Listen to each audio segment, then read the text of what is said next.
Hi and welcome to the On Maths prediction for the AQA Foundation Paper 2. This is for the Resit paper. Enjoy!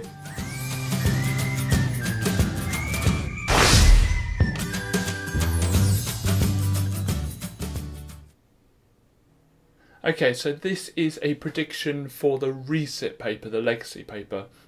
So if you're in year 11, this is not the paper you're going to be doing. This is only for year 12 upwards. So it's the last chance to have a go at doing the legacy paper, the one that's since 2010, I think the last time it was changed. Now, how these predictions are made, well, I've taken off all the topics from paper 1, and I've looked at the remaining topics and sort of cherry-picked the most frequent ones that tend to come up. And also, if they ask that topic on paper 1, they'll probably ask that topic on paper 2. It is a bit of statistics, but it's also a bit of guesswork as well. So don't solely rely on these predictions. Use this as a revision tool as part of your general revision. Now, the way this works is I go through the paper, which is on onmaths.com, and what the benefit of doing it online is that the numbers change each time. So you have a completely different question, well, the same question with completely different numbers each time. Therefore, you're remembering methods and not just answers. Not like, oh, that one's 20, so I'll just write 20, fine. Also, the onmaths.com will give you a grade. And also, if you log in, it will save your scores so that next time you have a go, you can see an improvement. So what I'm doing now is just going through the paper for one set of numbers, and hopefully it will explain how to do each of the questions. I hope you enjoy it. Let's get started. So for this question, you just kind of got to imagine what the shape will look like when it's finished. And the thing that's stopping it from looking perfect is not having this square here. And let's just check it has 4 lines of symmetry when I put that in. So we've got one there, we've got one across here, then we have a diagonal one here, and then we've got another diagonal one here. So it has 4 lines of symmetry. You will need to be familiar with the names of 3-dimensional shapes. So the one we have here is a triangular based prism. So a prism is a shape that you can cut anywhere along one of the axes, so anywhere along here, and it would look exactly the same. It would look like a triangle. The first bit of this, triangular based, is just the name of the shape at the end, the name of the shape at the end of the prism. So you can have a hexagonal based prism or anything like that. It says write down the number of faces. So the faces we can see, well, the face we can see here is a triangle, so that's 1.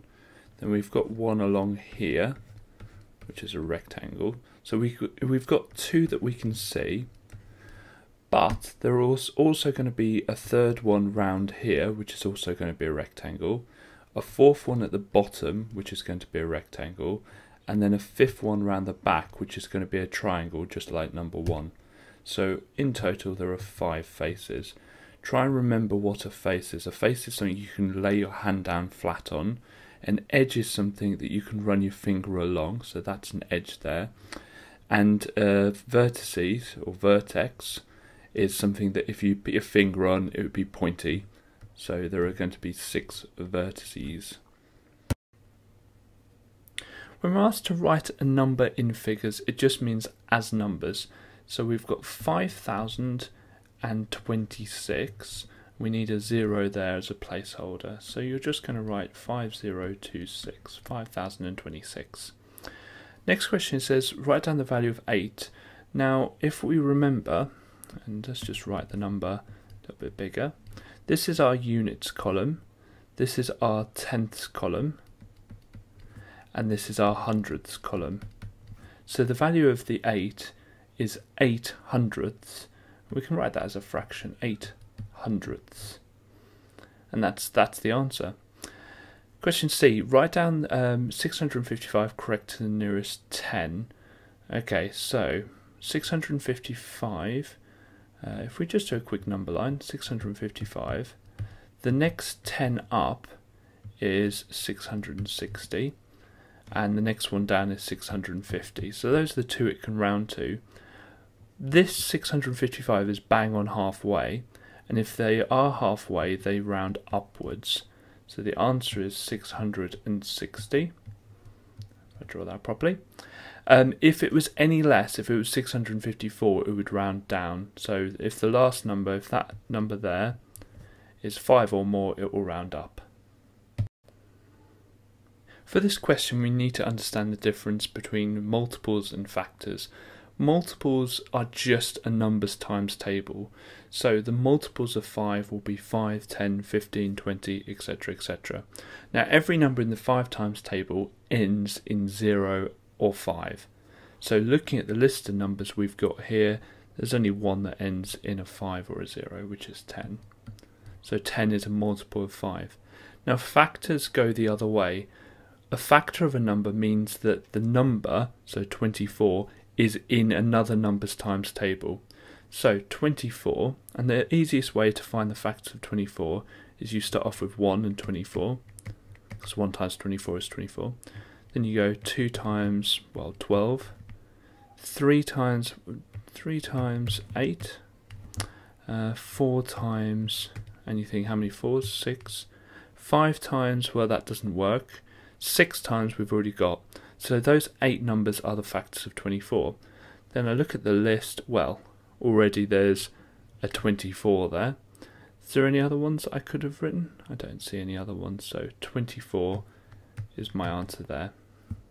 2 prime numbers. Now prime numbers mean they only have 2 factors, 1 and themselves. Okay, that's a prime number. If there's any more factors, it's not a prime number. So let's go through the list. 10 is in the 5 times table, which we identified in question A, so that's not a prime number. 24, well, we've listed out 6 other factors of 24, so that's not in it. 18 is 3 times 6, so that's not going to be it. 17, I don't think of any times tables that 17 is in, so I'm going to say 17 is a prime number, which it is. And 19, well, I can't think of any times tables 19 is in, so I think that's a prime number. Let's go through the rest to make sure. So 16 is 2 and 8, so that's not a prime number. And any even number apart from 2 is not going to be a prime number. 2 is the only even prime number. 27 looks like it might be, but actually 3 times 9 is 27, so it's definitely not. And 28 is another even number. So it looks like we found the 2 prime numbers. On this scale on the side of the jug, we're not given the little tiny notches. So the word estimate means that we're not going to get it exactly right maybe, but we're roughly going to be correct. Now there are wrong answers to this. So if I wrote the answer 22, which would be down here somewhere, that's clearly wrong because we know that the water is above 30. We know the water's between 30 and 40. And if you have a look, it's less than halfway. So we're expecting a number that's below 35. I think if you wrote the number 35, you would get that wrong because it's clearly less than halfway. I think the numbers, probably to get it right, you might get away with 34, but definitely 33 or 32. I think, personally, it's closer to 33, but some of you might look at that and think it's closer to 32, and chances are we'll both get the marks. The easiest way to order decimals is just to put yourself a few columns down the page, and hopefully I'm going to try and get enough columns. I always end up with not enough, so if I put some extra ones in, then that should suffice. And just literally put the numbers in, so 14.828, and make sure the decimal points are lined up, so 8.60 is going to be like this, and I'm going to put an extra 0 in to make them all the same length. It doesn't change the number at all. So 14.86, I'm going to put 0 in there. 14.86, 14.820 and then 14.7. Now we're starting with the smallest, so I'm looking for the smallest one first. Well, the smallest one's leaping out because if I just look at this column, there's only one number that has a 0 there, all the rest of them have 1.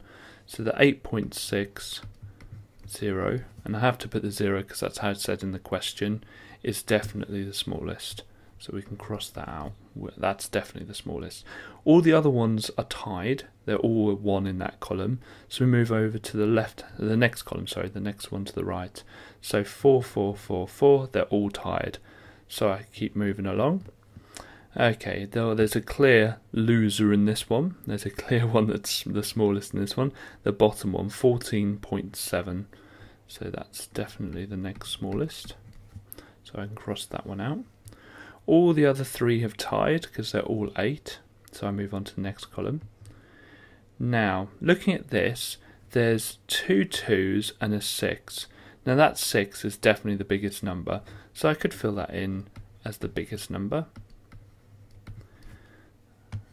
And we've just got to work out what the smaller of these remaining 2 are. Well, let's move on a column.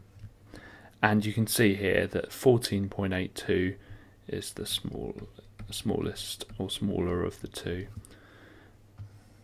And so that leaves the 14.828 in that position.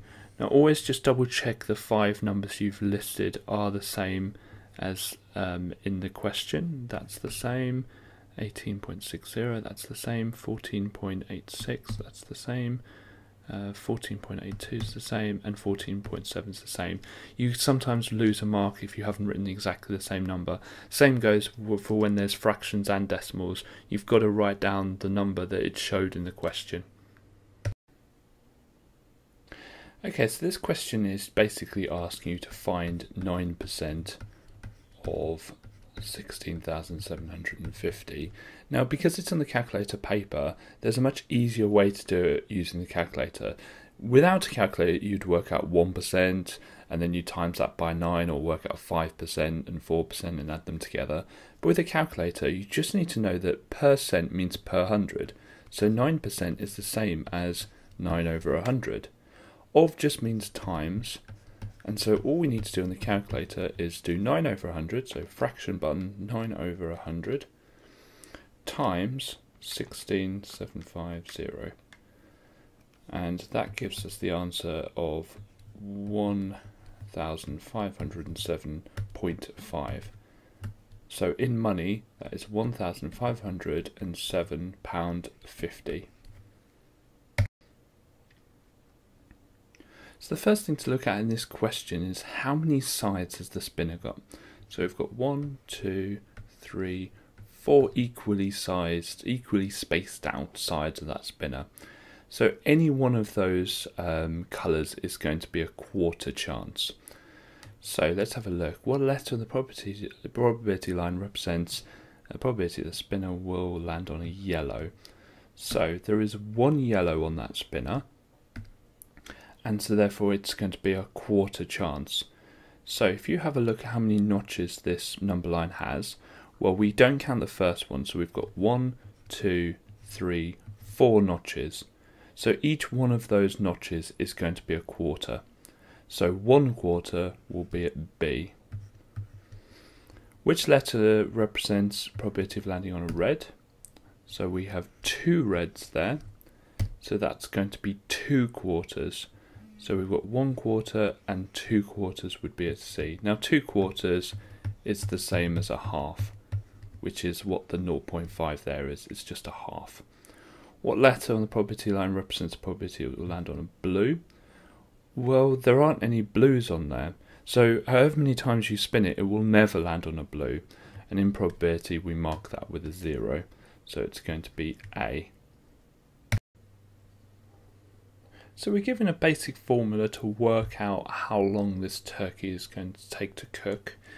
It says that the cooking time, so we can just call that time, is the weight, which it says is a 3 kilogram turkey, and just check that the units are the same, which they are.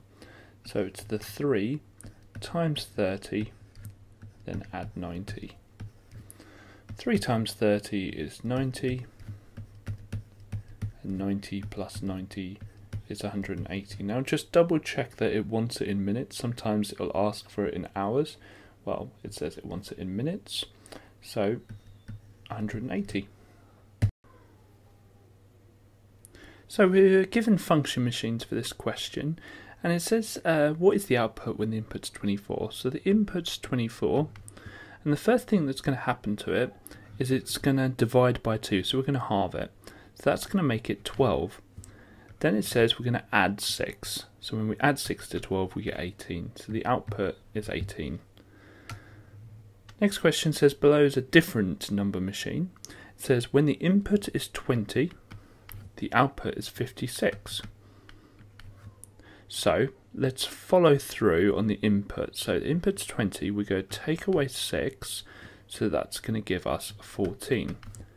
Now we've got to then think, right, how do I get from 14 to 56? Now, as it stands, there are multiple ways of doing this. If you do this on onmaths.com, it has a drop-down box and it only lets you select one of the options. So you can add a number to 14 to get to 56, and for this question that would be full marks, that would be absolutely fine. Or you can times it by 4, and times by 4 is the one I'm going to go for. So I'm going to complete the number machine by saying times 4.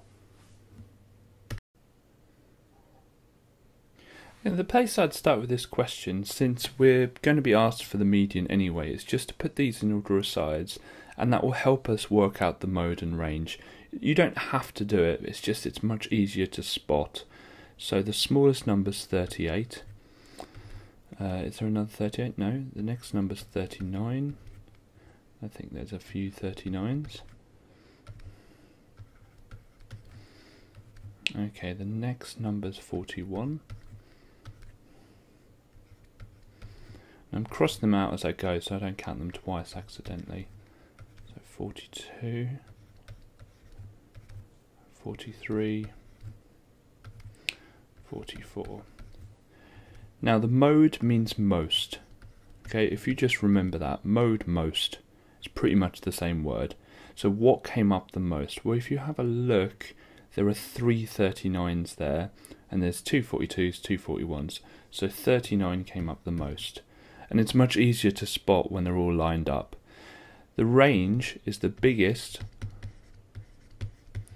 take away smallest. And again, this is a lot easier when they're all lined up. So it's 44, which is the biggest, take away the smallest, which is 38. Now, I know that you can do this in your head, but use your calculator anyway. Why not? Because this is a calculator question, but we know the answer is going to be 6. Okay, so the median. Now the median is the one that you've got to find the middle one, so it's the middle when in order.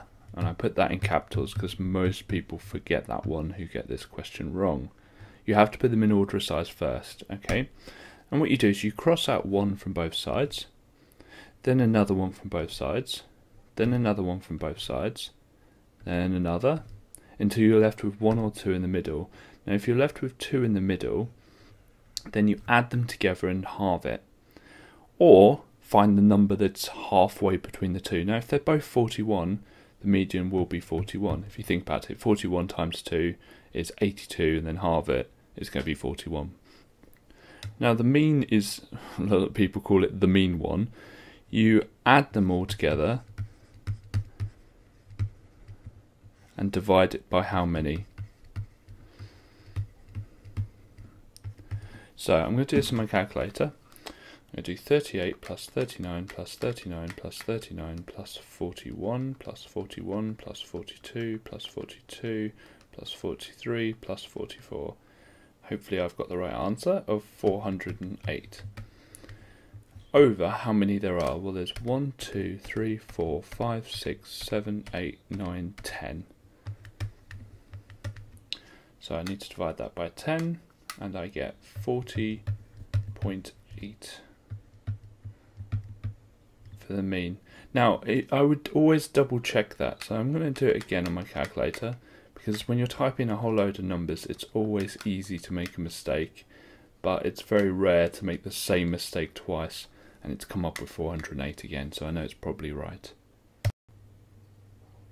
With any sequence, the first thing to check is whether it goes up by the same amount. Well, looking at this goes up by 1, this goes up by 3, so it's not going up by the same amount. This goes up by 4, this goes up by 7. But something you might notice is this goes up by 7, yet there's a 7 here. This one goes up by 4, and there's a 4 here. This goes up by 3, and there's a 3 here.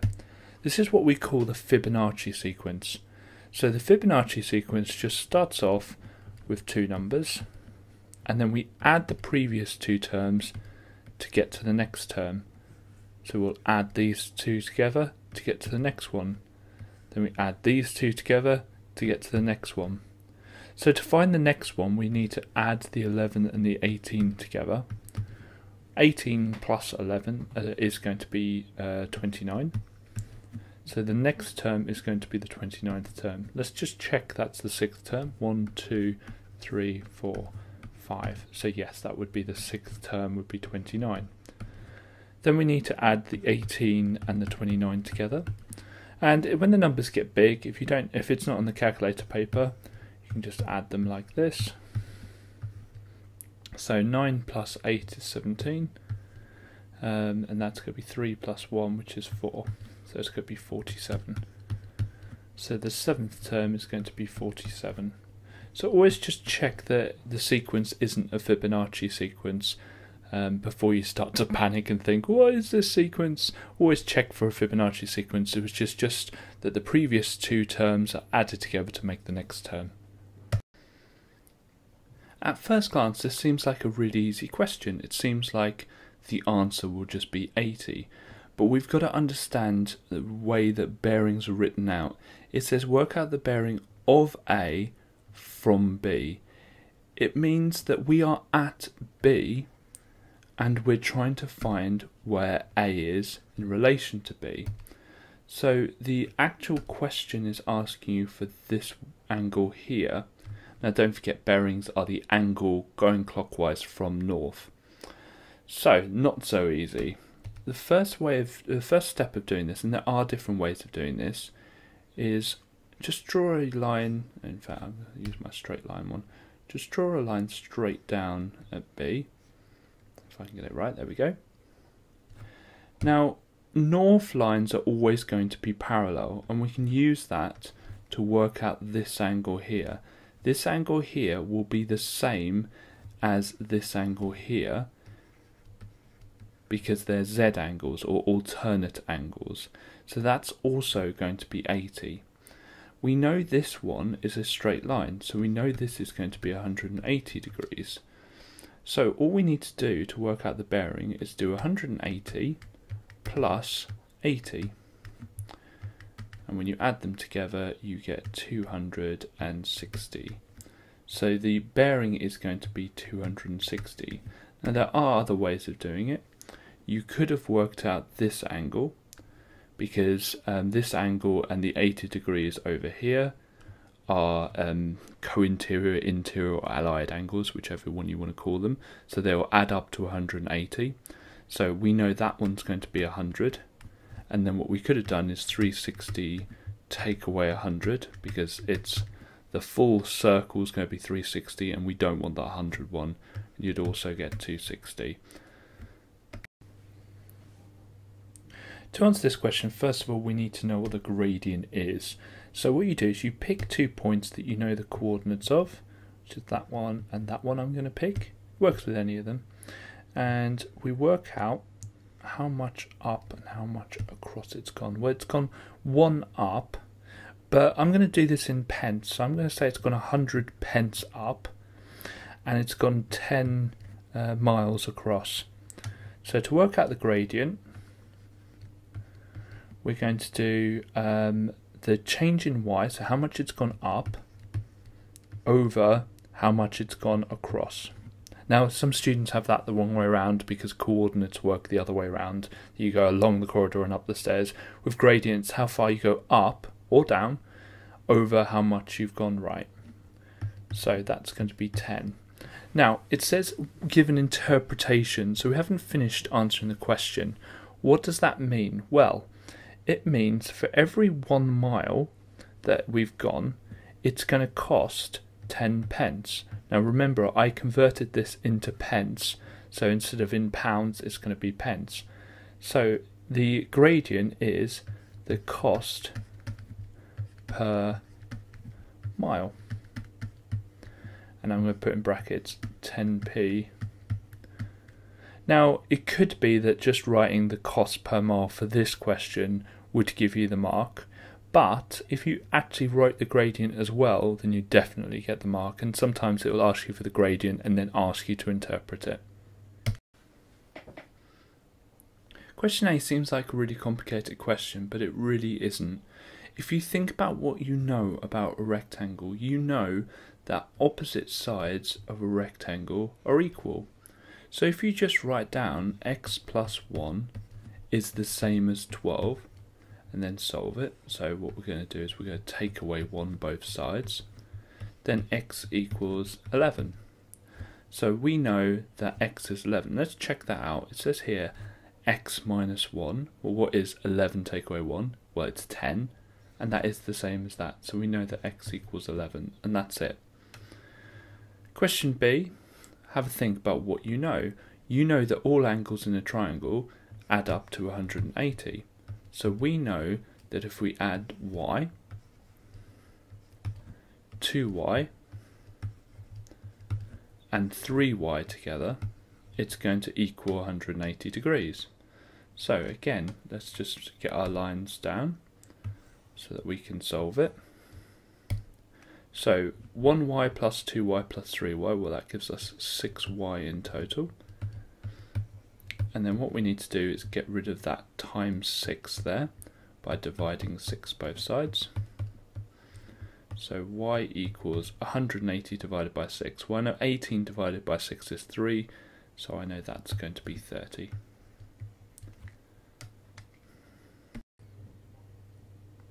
When you're asked to do a plan or a front or side elevation, it's important to remember that the diagram you're going to be drawing must be absolutely square on. So there's not going to be any 3D lines at all. It's just going to be 2D shapes like rectangles. Sometimes you have triangles. Occasionally you might get a circle or a semicircle. So let's have a think. What does plan mean? Plan means view from the top. So what of this shape are we going to see from the top? Well, we're definitely going to see this one. But we'll also see this one as well. Now, we've got to work out what the sizes of them are going to be. Well, the top one's easy. It's just 7 centimeters by 6 centimeters. Now, I'm not going to be able to draw this accurately because I don't have a ruler. But we can almost get it right. We can get it kind of right. And if I label it, that's going to be 7 centimeters, and that should be 6 centimeters. And in your exam, just make sure you actually measure them, because they are said to you in here, and it does say accurately construct. So you want to make sure that it's done 7 centimeters and 6 centimeters. Now, the difficulty is going to be the last bit. Well, we know it's going to be 6 across, because it's the same as this one here. But what's the width going to be? What's this one going to be here? Well, if this one here is 7 and this one here is 9, what's left over? Well, there's 2 centimeters left over. So it's going to be 2 centimeters in width. Ooh. Let's use this one, right. So it's going to be 2 centimeters in width. So 2 centimeters there. And this one obviously is going to be 6 centimeters, the same as the right hand one. Now, this line we have in the middle, this line here, is really important, because that shows that there's a join, that there's something happening there. So you need to construct, you need to show that, especially if there's a change in elevation, just show it with a line on the diagram. So we're told 1 kilogram of cheese costs £7.70. How much would 600 grams cost? Well, first of all, I'm going to have weight, mass, and price. And I'm just going to sort of split them down the middle. So the weight, well, 1 kilogram is not going to help us because this one's in grams. So I'm going to convert that to grams. So it's 1,000 grams. And I'm going to convert this into pence. So 770 pence. Okay, so I need to get to 600 grams. And so first of all, if I've got a calculator, I can do this a lot easier. But without a calculator, let's try. Well, I can first of all divide this by 10 to get it so that it's 100. So that's 100 grams. And that would be 77. And then what I can do is I can times these by 6 to get 600. Okay, so if you've got a calculator you can just type it in, but let's assume that you don't for this question. So we've got 77 times 6. 6 times 7 is 42, add a 0, 6 times 7 is 42, add them together. Probably don't need to do this, but anyway, I'll do it anyway. 264. So it's 462 pence, but in pounds it would be £4.62. Last thing, just check it makes sense. Well, we've got just over half, so therefore the price is just over half. So it looks good to me. Instead of going straight to percentages for this question, I would first of all get it as a fraction. So it says there's 15 students who are female and 31 altogether. So the fraction is going to be 15 over 31. And to simply convert between fractions and percentages, all you need to do is times by 100. And percent means per 100, so it's always going to be times by 100, and that'll always give you a percentage. So I'm going to get my calculator out. Now I can write that as a fraction, or I could do 15 divided by 31. It gives you the same answer. So 15 over 31 times by 100. And it gives me a fraction, so I'm going to press S to D. And it's 48.3870, blah, blah, blah. And it says give it to the nearest percent. So that's a 3, so it's not going to move that 8 up to a 9. So it's just 48%. This question doesn't ask you to show the reasons for your working out, however most of the questions will, so let's try and make sure we write down some reasons as we go. The first one I'd go for is this one here, which I'm going to call A. Now I know that A is 180 take away 115, so 180 take away 100 is 80, take away 15 is 65 degrees, and the reason is it's angles on straight line. And if I know A, I know that B as well. So B is going to equal 65 degrees as well, because it's an isosceles triangle. All the bottom angles in an isosceles triangle equal, assuming that the isosceles triangle has the two same sides on the left and right. Obviously if it's rotated it's not the bottom two angles, but it's always going to be these two angles here. Okay, so B is 65. Now I can go straight to X. Because these are parallel lines, X and B create a Z angle, and we need to figure out what the Z angle is called, but we're going to say X is 65, it's the same as B. Now corresponding is the F one, interior or co-interior or allied angles are the C ones, so the one we've got left is alternate.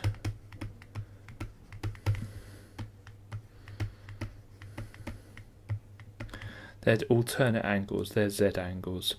So the answer I can write is 65 degrees. Okay, so this is quite a tricky question because it mixes fractions and ratios together, but we've got to be comfortable with that.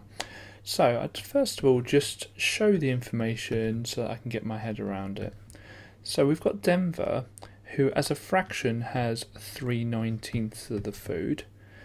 And so that leaves how much? Well, we've got a calculator, so we could just do 1 take away 3 over 19 on the calculator, but we know that that's going to be 16 over 19. So we can kind of ignore Denver now, because we used Denver's amount, or fraction of the food, to work out Engels and Fido's combined. So that's how much food they'll get, but they're sharing it in the ratio of 5 to 2. So in total, the amount of parts they have is 5 plus 2, which is 7. So there's 7 parts altogether. Okay, and each part, so one part, is going to be worth, well, as a fraction, it's 16 over 19 divided by 7. So 16 over 19 on the calculator divided by 7, which gives us 16 over 133. So that's the fraction of each part. Now it says, show what is Fido's share. So we're looking for Fido's share. Now Fido gets 2 lots of that. So looking for Fido, he gets 2 lots of that fraction. So I'm going to times that by 2 on the calculator, which is 32 over 133. Now it does say show your answer as a percentage rounded to the nearest percent. So to work between fractions and percentages, I just need to times by 100. So what I can do is just times that by 100. I'll do it on the calculator, times by 100, and press S to D if it comes up as a fraction. And it says 24.060 blah blah blah. So to the nearest percent, Fido gets 24%.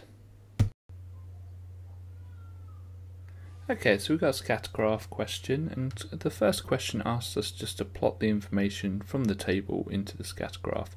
So we've got ice cream sales at the top and temperature at the bottom, which is not kind of the same way around as on the graph, so we've just got to be careful.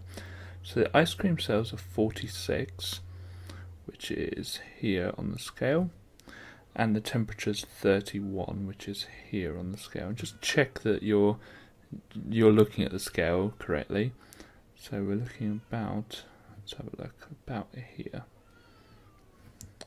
Okay, next one, ice cream sales 40, which is here on the scale, and temperature 34, which is here. So we've just got to be careful, and it's about there.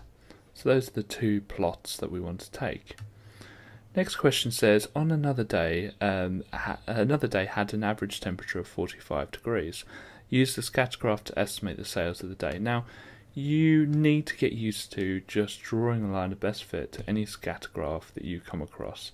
You will have to do it, okay? So just do it. Just, even if it doesn't ask you to, just draw a line of best fit. Now, a line of best fit is just a line that follows all the data like that. You should have roughly the same amount of data top and bottom, but it doesn't matter if it's not perfect, okay?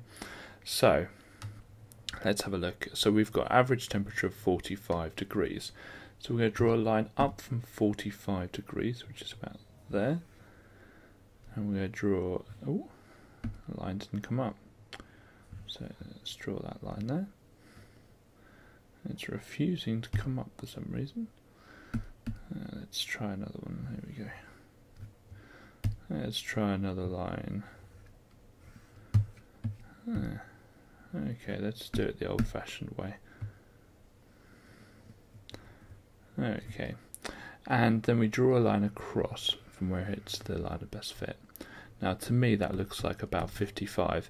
But if you had the same question and you came up with a different answer of 54 or 58, it still can be correct because you might have drawn a slightly different line of best fit. Okay, so don't worry if you sit down next to someone, do the same question and get a slightly different answer. Just draw the lines, straight lines, unlike mine, onto your diagram to show the examiner that you worked it out. So we've got 55 sales we're predicting. Now, what do we notice about this? Well, look at where all the data is. All the data is here, and yet we're estimating outside the range of the data. Okay, it's called extrapolation where you do that. So the problem with that, if you imagine we do a graph of height against age, so we have age at the bottom and height up the side, then when you're very young, you grow quite quickly. And if someone extrapolated your data and said, oh, okay, well that growth is going to continue, when you're 80 years old, you're going to be 20 foot high.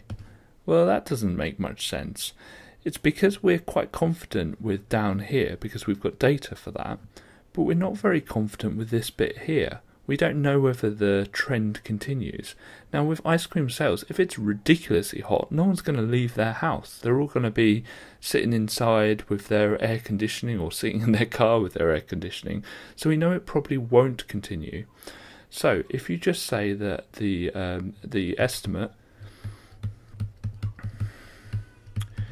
is outside the range of the data, and if you want to really impress the examiner, then you can use the word extrapolated. It's been extrapolated.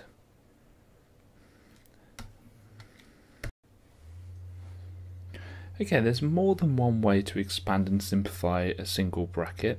You're essentially doing the same thing, but some of you might want to draw grids or do it in a different way. I always just use smiles and rainbows, so I just create a smile between the 2 and the 3x, and a rainbow between the 2 and the 6, and I put a little time sign there to remind me to times it. Just put a notch through the bracket. That means we're going to times 2 and 3x, and 2 times 3 is 6. And then we've got the x there, and 2 times 6 we're going to times together to make 12. Now we've still got the 4x, so I still need to write that down. Then I'm going to collect like terms. Now the like terms we have is the 6x and the plus 4x. So 6x plus 4x is 10x, and then there's nothing that we can do with the 12, so we just leave that. So it's 10x plus 12. Okay, the next one, there's a double smiles and rainbows. We've got one here, bit old time sign there, and we've got one here. So we'll do the first one first. So 8 times 6x, so we do 8 times 6, which is 48, and then we've got the x. Then we do 8 times positive 2, which is 16, so plus 16. Now that's nice and easy. However, the next one's slightly different. The number outside the brackets is not a 3, it's a minus 3.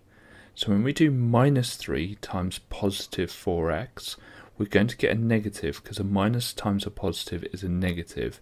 Then we do 3 times 4, which is 12, and then we've got the x as well. Now the rainbow is minus 3 times minus 5. Two minuses times together is a plus. 3 times 5 is 15. Then we look for like terms, so we've got the 48x and the minus 12x, and we've got the plus 16 and the plus 15.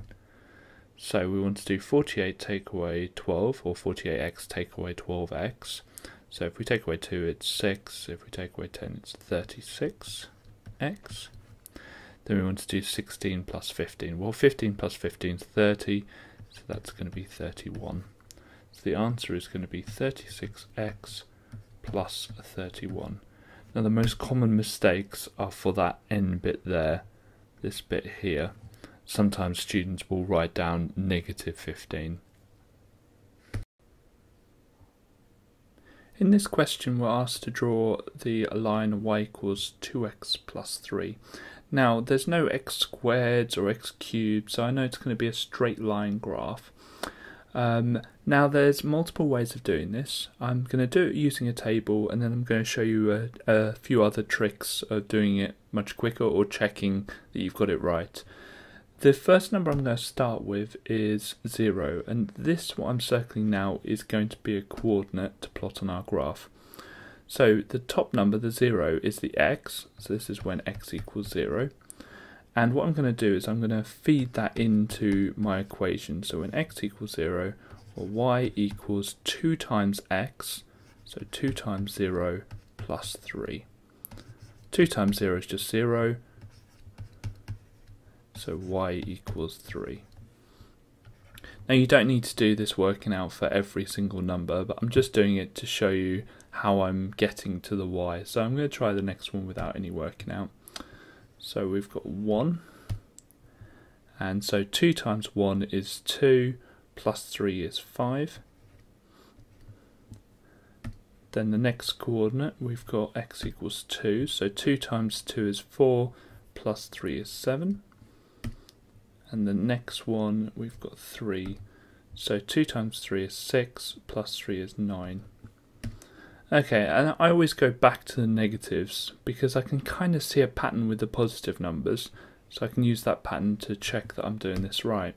So 2 times minus 1, well, positive times a negative is a negative, so that's minus 2, and minus 2 plus 3, well, if I just use the number line, minus 2 plus 3, so 1, 2, 3 will be 1. And I can notice that they're going down in 2, so 9, 7, 5, 3, 1. So let's try the next one. 2 times negative 2 is minus 4 plus 3 is minus 1.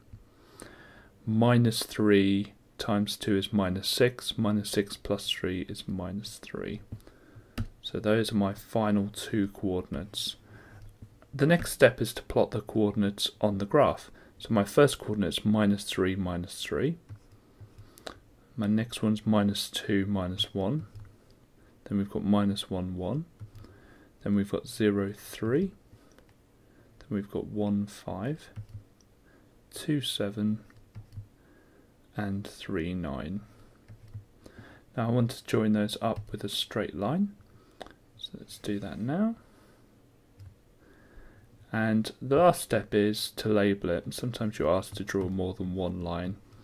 So we should label it. There we go.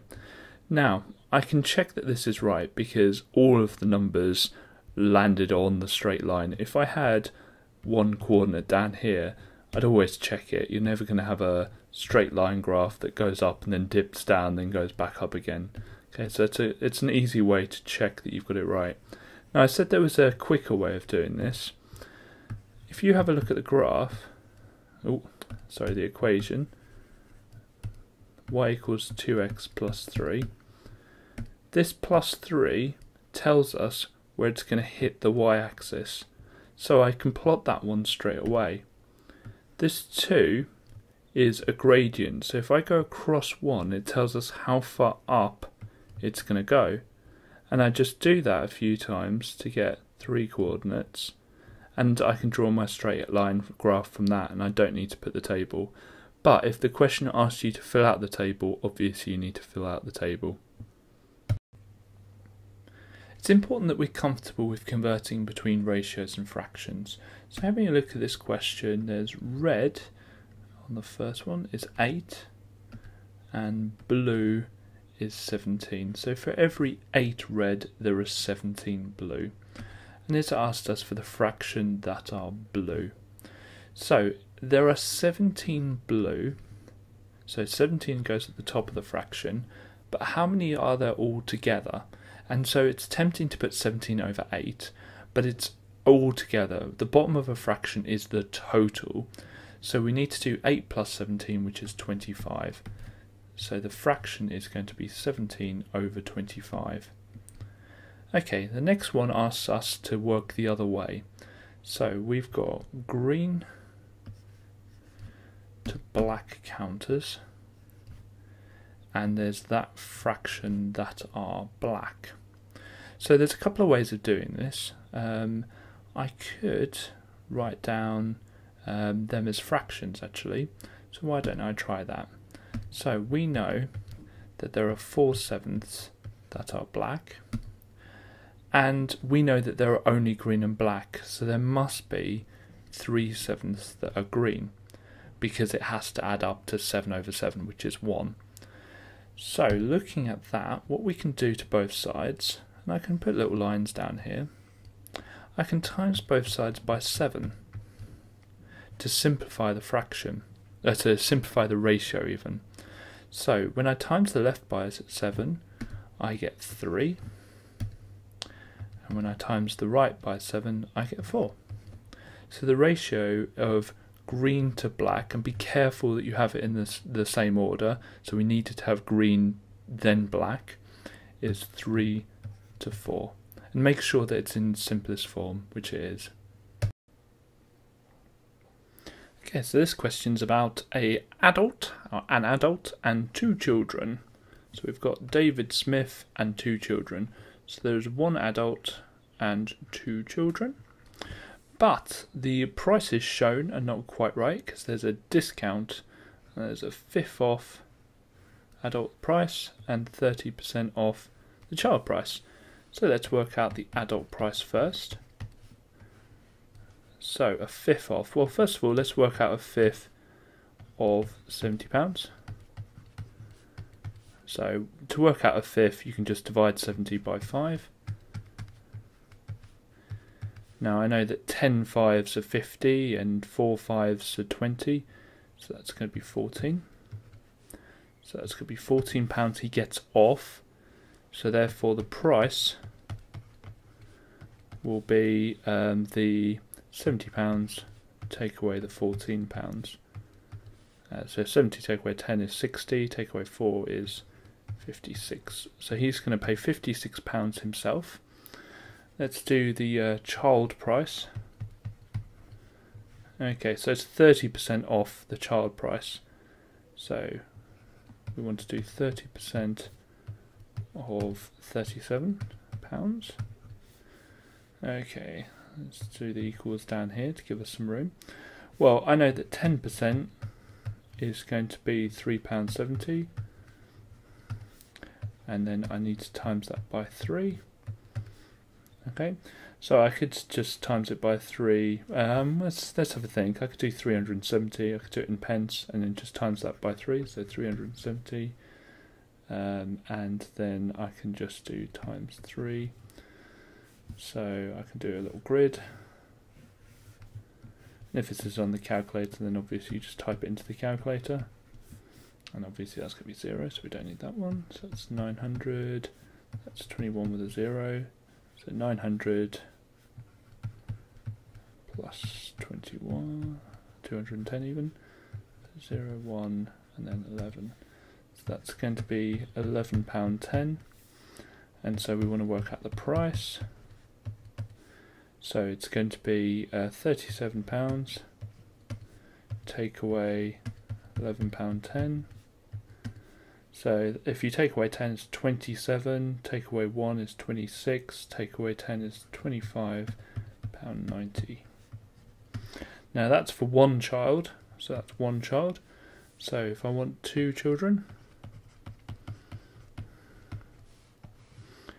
I want to do £25.90 times 2. Now I know 25 times 2 is 50, 90 times 2 is £1.80, so that's going to be £51.80. Okay, I'll move down a bit, and let's do the total. So the total is going to be the adult price, which is this one here, plus the 2 children price, which is that one there. So I want to do 56 plus £51.80.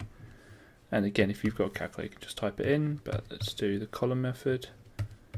£1.80, and then people like putting the zeros in. So that's going to be 0, 8, 7, 10. So that's going to be £107.80. So it's £107.80. Finished. Okay, so this question is a little bit more complicated than it first seems. So we've got Adrian, Ben and Charlie, and they share some sweets in the ratio of 6 to 3 to 8. And it says that Charlie got 12 more sweets than Adrian. Well, first of all, let's have a look and see how many more parts that Charlie... Ooh. Always cross my L's for some reason. Charlie got more than Adrian. Okay, so he got 8 take away 6 is 2. So he got 2 more parts. And so let's have a look and see what 1 part is worth. So those 2 parts equates to 12 more sweets. So we do 12 divided by 2, 6. So each part is worth 6 sweets. And it says work out the total amount of sweets. So we need to work out how many parts there are in total. So we do 6 plus 3 plus 8. Now I know 6 plus 8 is 14, plus 3 is 17. So we've got 17 parts in total. Each of them is worth 6 sweets. So to work out the amount of sweets, we do 17 times 6. Now we could do 7 times 6, which is 42, 10 times 6, which is 60. So add the 2 together, it's 102. So there are 102 sweets altogether. Right, so you'll need a calculator for this question. The different calculators do things slightly different, but by far the most common calculator, and if you haven't got one, I would recommend them, are the Casio calculators. Mine has a shiny solar panel on the top, but you don't need that. The average battery life lasts way longer than you'll ever need the calculator. So the first button I would press, and there's different ways of doing this question, is the button to get the fraction, which on the Casios looks like this. And that will make a fraction appear on your calculator. Now, some of the older ones, the fraction looks a bit weird. It involves like a symbol like this. And actually on the new ones it can, but you need to change the settings if it does that. It should open up, it should look something like this, like a box and then another box. And there should be a cursor blinking in this box. Okay, so we want to fill in this top box first, since it's already flashing. So 76.8 plus 81.9.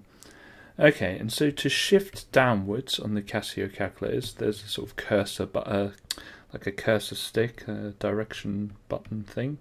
It's the big blue button beneath the screen on most of the calculators, and you just push the down to go to the denominator of the fraction.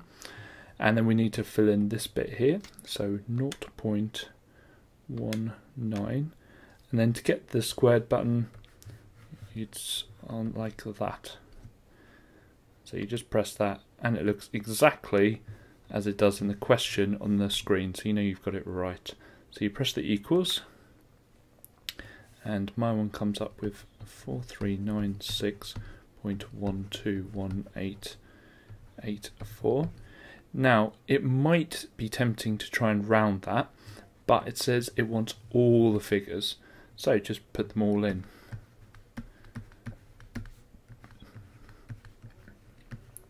Now, if your calculator's set to a mode which it's going to show even more numbers, then normally six digits after the decimal point is more than enough. They won't require you to go to 100 or 200 decimal places. On this question, that's actually an exact amount. Okay, so write down correct to 2 significant figures. Now, to do 2 significant figures, we start counting at the start of the number. So I'm going to do a red line where you need to start counting. And you just count 1, 2 numbers. So the blue line is where I've stopped counting. Now, all of these numbers here are going to be reset to 0. They're going to go away. Well, not quite. Let's come to that later. Now, this number here, the 9, is what we call a decider number. Now, that number is going to go. That 9 is gone. Okay? But before it goes, we need to see whether that is 5 or more or 4 or less.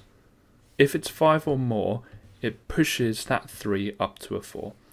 So the answer will be 4, 4, and then you'd think, oh, okay, that's it, rounded, and you'd write that in the answer column.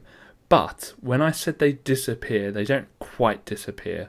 All the numbers above the green line that I've just drawn reset to 0. They turn to 0. Now, if you think about it, if I don't know what would have a decimal place. But if you have a number 4,396.121884 written down, and someone says, "Can you tell me roughly how much that is?" Then if you say the answer of 44, that's not roughly 44. It's nowhere near 44. So the 9 and the 6 will turn to 0. And actually the other numbers do too. But these numbers here are not changing the number at all. These two zeros here will make that 4,400 instead of just 44. The other numbers after decimal point, we might as well get rid of them. So the answer is 4,400. Okay, because we don't need to show these numbers. Now, the reason students make this mistake is they're so used to decimal places. Now, decimal places, you always remove them because they're always after the decimal point. But with significant figures, they need to turn to zeros.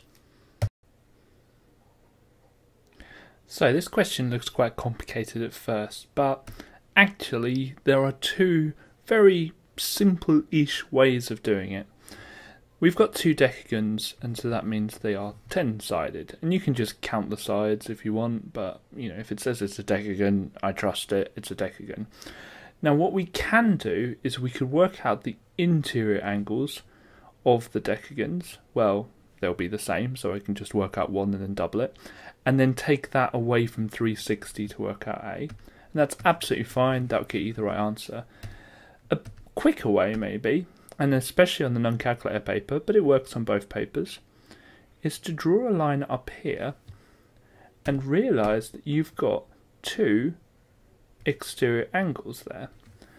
And the beauty of exterior angles for polygons is they always add up to 360. So to work out the exterior angle,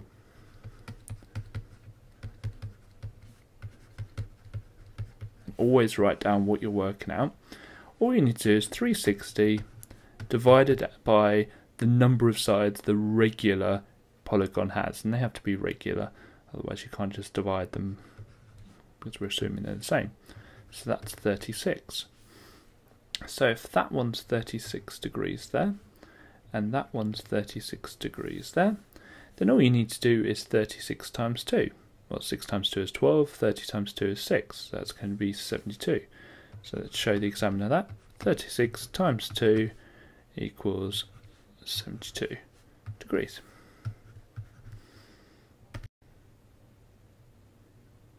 So this question says there's a tennis tournament being played where each player plays each other once. And there's multiple ways of doing this. One of the ways is listing out all the different combinations. But this question only asks for how many tennis matches are being played. So you don't need to list them out, and sometimes you will need to list them out. This one you don't. So let's start off with a liar. A liar has 4 people that they're going to play against. William, Paul, Samantha and Christine. William, well, we've already counted a liar's match with William, so William only has 3 left that he can play. Then Paul we've already counted his match with the other 2, so he's only going to play Samantha and Christine, other than his matches we've already counted. Samantha, well, Samantha's only got Christine left to play after we counted all the other matches. And Christine, well, Christine's matches have already been counted so far. So, we've got the 4 matches a liar's going to play, 3 matches that William's going to play, not counting the one we've already counted from a liar, plus the 2 Paul's going to play, plus the other one that Samantha's going to play. So 4 plus 3 is 7, plus 2 is 9, plus 1 is 10. So in total there are 10 different matches going to be played. The important thing to remember with an estimate question is that you don't get any marks for getting the exact answer. So even if this does come up on a calculator paper, then you won't get any marks for getting the right answer. It wants you to estimate. Normally that means to round everything to one significant figure. Now there are some exceptions to that. Square roots are an obvious one. If you've got root 82, you won't make that or I should put squiggle lines, you won't make that root 80, you'd make that root 81, because then you'd be able to say, well, that's roughly 9. Anyway, there are some small other exceptions. So let's go through this and let's convert these all to one significant figure. And if I draw some lines in, then that might help me. The line for the first one will be between the 7 and the 3, so that will just be 7. For the next one, the line will be after the 1, so that would be 200. Ooh, switch that back. Get all in the same colour, so that would be 200. Now this is where some people make mistakes. They think that will round to 0, but significant figures ignore any zeros. It's the first non-zero digit you start counting. So the line will go after the 4. So that will round to 0.5. Okay, now we can times the tops together, or times the two numbers at the top together. So 7 times 2 is 14, with 2 zeros, over a half. And all we can do here is just times the top and bottom by 2. So I can times 14 by 2 to get 28. So 1400 times 2 is 2800.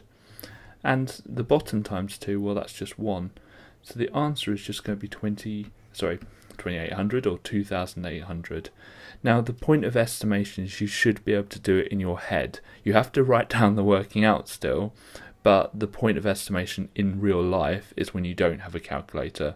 So if you're finding something that you've got to do a little grid or something, or work it out a long way, then chances are you haven't estimated enough. So inequalities, what are they? They just mean instead of x equaling something, x is greater than or smaller than something. So x can normally have lots of different values. Now, this statement here is really important. Integer just means a whole number. So we know that x can't be a half, because that's not a whole number. Now, x says here x is greater than minus 7 and is less than or equal to 3. So when it asks you to write down all the numbers that's true for, well, let's have a think. Well, if it's if it's greater than minus 7, then it can't be minus 7. It can't be equal to it. So it's going to be minus 6, minus 5, minus 4, minus 3, minus 2, minus 1, 0, 1, and 2. Now let's have a look at the other one. It says x can be less than or equal to 3. So that line there, if you look at it, that little line there, so if I do it a little bit bigger, the line that I've just drawn there says it can be 3. So we must include 3 in our answer. And that's how you get full marks. Now you probably will get 1 mark if you forget to put the 3 down, or you put the minus 7 accidentally. Right, the next one I'm just going to write out a little bit bigger. Now the way we do this question is the same way as solving just a normal equation with an equals, but don't ever put an equals. There was an exam a few years ago that if you wrote an equals in it, they would give you 0 marks. So the first step is to expand the brackets. So I do smiles and rainbows, but if you've got another method, that's fine. I'll put a little line there to remind me to times it. So 5 times 3x is 15x. And 5 times minus 5 is minus 25. Now you could have divided both sides by 5 and that would have been fine. Next step is to get rid of this minus 25. And you must start with that. You can't get rid of the 15 first. So we're going to add 25 to both sides to get rid of that minus 25. So we're left with 15x on this side. And 35 plus 25 will be, well, 5 plus 35 is 40, 40 plus 20 is 60. Now to get rid of this times 15, we need to divide both sides by 15. So that will get rid of the 15 there. And how many 15s in 60? Well, 2 times 15 is 30, so it would be 4. Now be really careful not to accidentally put any equal signs in your answer, and especially this bit here. So it's x is greater than 4. place I always start with questions like this is just drawing a diagram so that I can get my head around what the questions ask me. So we've got three place names, Chelton, Bocco and Devley, and I'm just going to label them as C, B, and then we stop at Devley on the way, so I'm going to call that D. And normally place names and people will have different first letter, so you can just name them with their first letter. So distance from Chelton to Devley is 26 miles, so we know that's 26 miles. And the speed was 52 miles per hour. Okay, and the time he left Chelton was 9 o'clock. Okay, and so we're looking for the speed to get there at 9:45. Okay, so it's clear in this question that we're looking at the relationship between speed, distance and time, and most people use the triangle for this, which we've got speed, distance at the top and time at the bottom. And what you do with this triangle is just cover up the one you're looking for, and it tells you how to work it out. So if you cover up speed, it's distance over time. If you cover up time, it's distance over speed. And if you cover up distance, it's speed times time. So here we're given a distance, we're given a speed, and we're looking for the time. So the triangle tells me to do distance over speed, so 26 over 52. Now I can divide 1 by 26, that's going to be a half. So it's half an hour. So we know that David's going to get to Devley at 9:30. So that means that he's got to, well, let's have a look. I've missed out a piece of information there, that it's 17 miles. So the distance is 17 miles. And we now know that the time is going to have to be a quarter of an hour. So we're looking for the speed, well, that's distance, which is 17, over time, which is a quarter.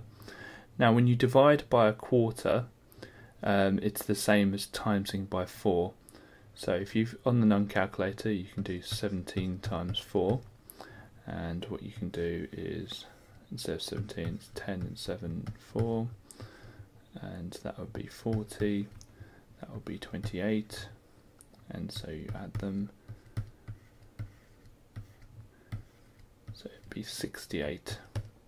Obviously if it's on the calculator, you can just type it into the calculator. So he's going to have to travel at 68 miles per hour to get there in time. This question seems quite daunting at first, but actually if you break it down it's quite simple. So we're going to work out the students, so we're going to work out students first, and then what I'm going to do on the right hand side is work out the merit points. So the students we've got are James. Now James has X merit points. That's nice and simple. Sarah has 4 times as many as James. So Sarah, if James has X, is going to have 4X merit points. Robert has 53 fewer. So Robert is going to have James's X but take away 53. Okay, next thing I want to focus on is the merits. Well, it says the merits are worth that amount in total, and each merit's worth that amount. So what I'm going to do first of all is convert that into pence. So we've got 1,749 pence, and if each of them is worth 3 pence, I can divide it by 3 to work out how many merit points. And if you've got a calculator, you can just type that in. If it's on the num calculator, then we can use the bus stop method. So 1749, 3's into 1 don't go, 3's into 17 go 5, carry the 2, 3's into 24 go 8, 3's into 9 go 3. So that's 583. Now it says here that all three of the students have a total of.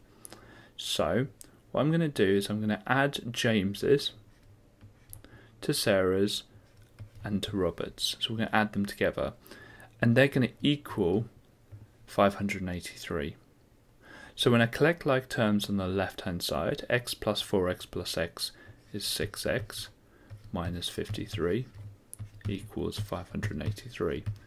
Now when we solve equations, we always get rid of the plus or minus first, as long as there's no brackets or fractions. So to get rid of that minus 53, I need to do the opposite, which is add 53. So we've got 6x left on this side. Now we need to do 583 plus 53. So 3 plus 3 is 6, 8 plus 5 is 13, and 5 plus 1 is 6, so 636.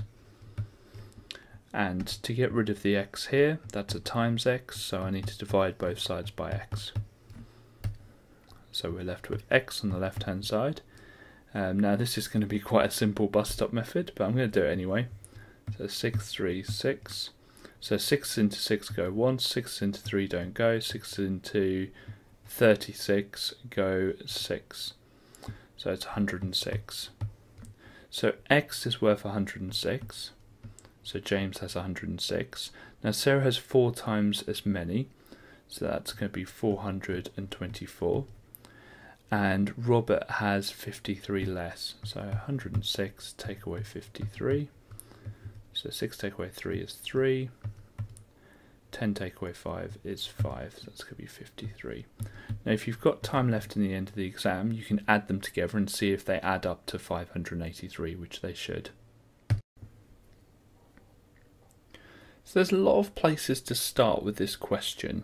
Whenever I'm given a shape in a question like this, I always ask myself, well, do I need to work out the perimeter of it or the area? And sometimes you're going to have to figure out something else, but it's mainly going to be those two things. Well, this is all about covering the floor, so I'm imagining I'll need to work out the area. So I'm going to start off working out the area. Now to do that, I've got to work out what shape it is. Well, it's a trapezium because there's 2 parallel sides and it's 4-sided. So if you've got a pair of parallel sides and it's 4-sided, it's a trapezium. So to work out the area, the formula is half a plus b h. Now you need to work out what h and a and b are. A and b are always the ones on the parallel sides. So it's those two. It doesn't matter which way round you call them. H is always the one that connects the two at right angles. So half 2.5 plus 1.5 times 11.5. So I can get my calculator out and I can do 0.5 times brackets 2.5 plus 1.5 close brackets times 11.5. And that gives me the answer of 23. So the area of this is 23 meters squared.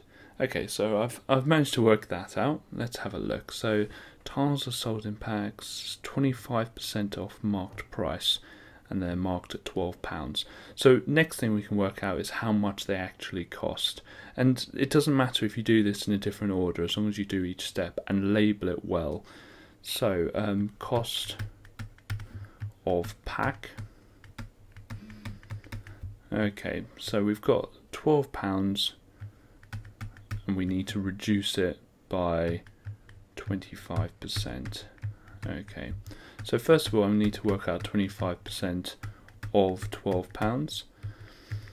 So the way I can do that is just find a quarter of 12, so divide it by 4, so that's going to be £3. So the cost is going to be £12, take away my £3 discount, which is going to be £9. So the cost of the pack is £9. Okay, so it feels like we're getting somewhere. Now, if each one costs £9, but each one covers 2 meters squared, okay, so we know we've got 23 meters squared to cover. So what I can do is I can work out how many packs I need. So packs needed. So I've got 23 meters squared to cover, and each pack covers 2. So I'll do 23 divided by 2. Now that gives me the answer of 11.5. So I need 11.5 packs. Well, unfortunately, shops don't like you taking half a pack. Trust me, I've tried. They really don't like it. So you must always round this up. Otherwise, you won't have enough. If you round it down, say if it came out as 11.4, if you rounded that down, you won't have enough. So there'll be a patch of untiled floor in your kitchen. That's not good. So the answer is going to be 12. So I need 12 packs. So total price. So I need 12 packs, and each of them costs £9. So 12 times 9 is £108. So it's going to cost £108. Now, the last bit of the question, she says she's got £100 to spend. How much extra? So it wants it in pence as well. My goodness. So we need to do extra. And all I'm doing here is doing 108, take away 100, which equals £8, which is 800 pence.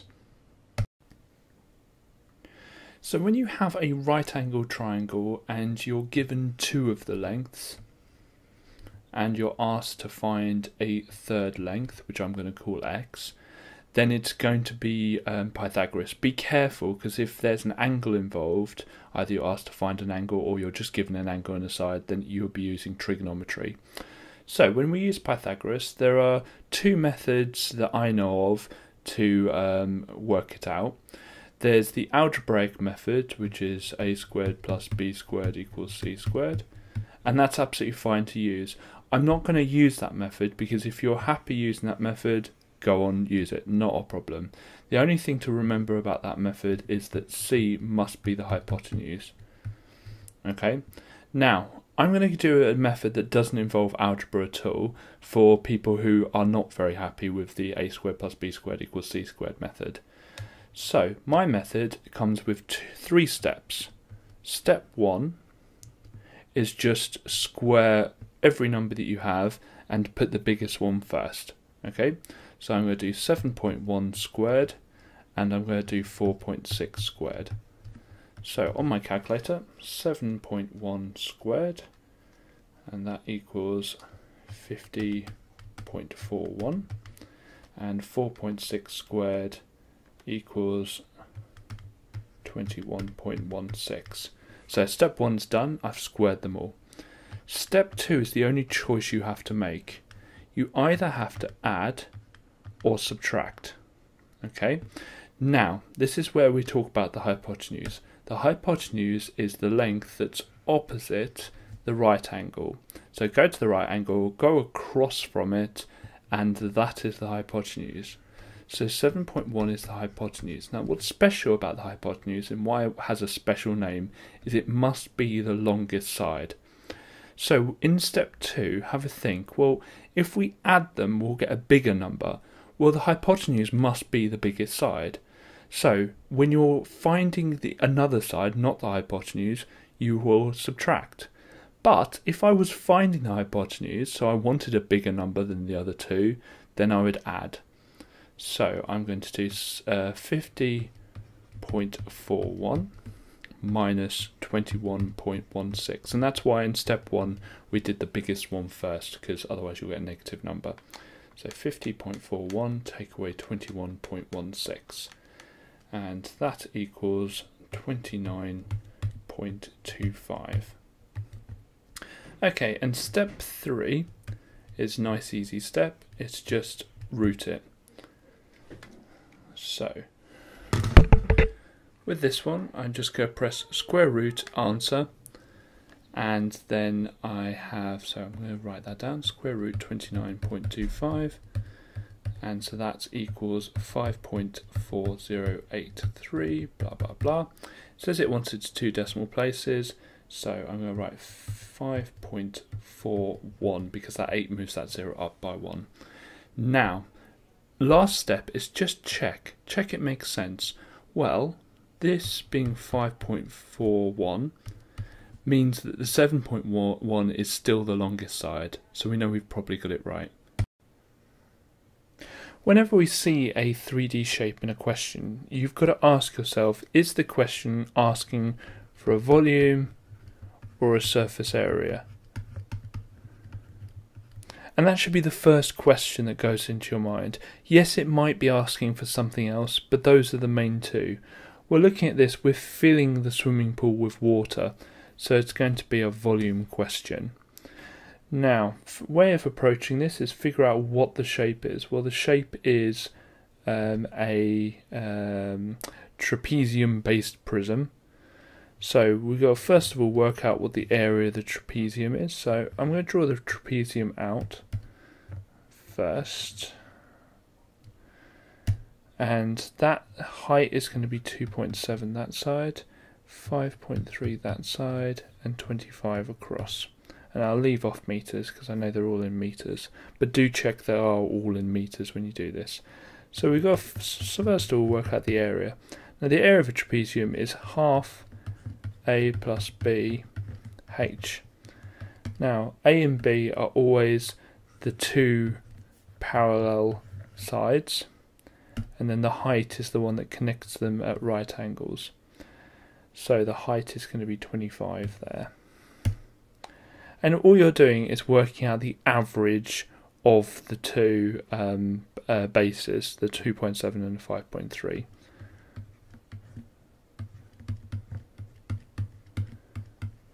We're going to times that by 25. Okay, so we'll crack our calculator out. 2.7. Some of you will probably see this straight away. So the first bit comes out as 4, because halfway between 2.7 and 5.3 is 4, and then times 25 is going to be 100. So the area is 100 meters squared. Now, for a prism, so volume, all you need to do is work out the area of the cross section, which is this bit here, the bit we just worked out, and then times it by how 3D it is. I think they call that the length officially, 15 meters. So the volume is going to be 100 meters squared times 15, which is going to be 1,500 meters cubed. So that's what the volume is, and it says the machine transports the water at a rate of 20 meters cubed per minute. So in 1 minute it's going to be 20, in 2 minutes 40. The other way of working this out, or the other way of thinking about this, is how many 20s are there in 1,500? So we can say time equals, so this is how much it's got to fill, and this is how much it does per minute. So on the calculator, 1,500 divided by 20, which equals 75 minutes. So it's going to take 75 minutes to fill the pool. Well, I hope you enjoyed that and I hope you found it informative. Don't forget to go on to onmaths.com and you can do this paper online for completely free. There's also topic busters. Just be a little bit careful that if you look at a topic and go, I've never seen that before in my life, it's probably for the new spec, and a lot of the website is geared towards the new spec, but I've kept all the old topics on there as well, so it should be quite beneficial. Just don't do anything like Venn diagrams or function notation or something like that, because they won't be on your exam. I wish you the very best of luck, and if you enjoyed this video, please click like. If you really enjoyed it and want to see more from us, please click subscribe. Thank you very much.